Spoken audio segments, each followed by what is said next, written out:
আসসালামু আলাইকুম, সবাইকে স্বাগতম জানাচ্ছি আমাদের সাধারণ জ্ঞানের টেকনিক সিরিজের আরেকটি নতুন ভিডিওতে।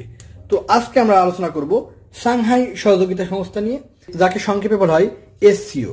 অর্থাৎ এসসিও এর পূর্ণ মিনিং হচ্ছে সাংহাই কোঅপারেশন অর্গানাইজেশন। এই সাংহাই কোঅপারেশন অর্গানাইজেশন প্রতিষ্ঠিত হয় 2001 সালে, আর এর সদর দপ্তর অবস্থিত চীনের বেইজিংয়ে। আর বর্তমান এসসিওর সদস্য হচ্ছে 10টি।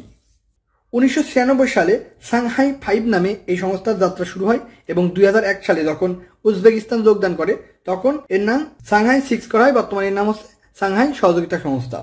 আর এই সংস্থার মূল উদ্দেশ্য ছিল সীমান্ত বিরোধ মীমাংসা এবং শান্তিপূর্ণ সহাবস্থান তৈরি করা। তো এই যে সাংহাই সহযোগিতা সংস্থার 10টি দেশ মনে রাখার টেকনিকটি আমরা আজকে দেখব। সেই টেকনিকটি হচ্ছে কাকি বলল ইস, চীনারা না তাহলে পাকিস্তান ইন্ডিয়ার মতো উজবুক। দেখেন, এই ট্রিক্সটি মনে রাখলে আপনি সাংহাই সহযোগিতা সংস্থার 10টি দেশ মনে রাখতে পারবেন। আমি আবার বলছি, কাকি বলল ইস, চীনারা তাহলে পাকিস্তান ইন্ডিয়ার মতো উজবুক। এই যে প্রথম কাকি, এখানে দুটি দেশ আছে, কাতে কাজাখস্তান আর কিতে কিরগিজস্তান। অর্থাৎ কাকি কাজাখস্তান, কিরগিজস্তান। বলতে বেলারুশ।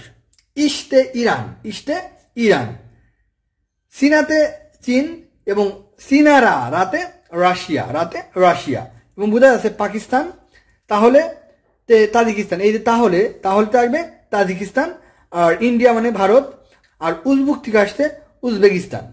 একটা বিষয় মনে রাখবেন, একটু নোট করে রাখেন, খুবই গুরুত্বপূর্ণ।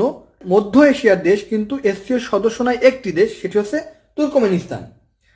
তুর্কমেনিস্তান।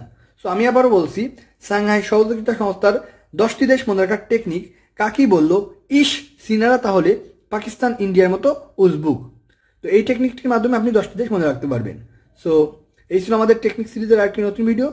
আমাদের ভিডিওগুলো যদি আপনাদের ভালো লেগে থাকে তাহলে অবশ্যই আমাদের চ্যানেলটি সাবস্ক্রাইব করে আমাদেরকে উৎসাহিত করবেন। সবাই ভালো থাকবেন, ধন্যবাদ, আসসালামু আলাইকুম।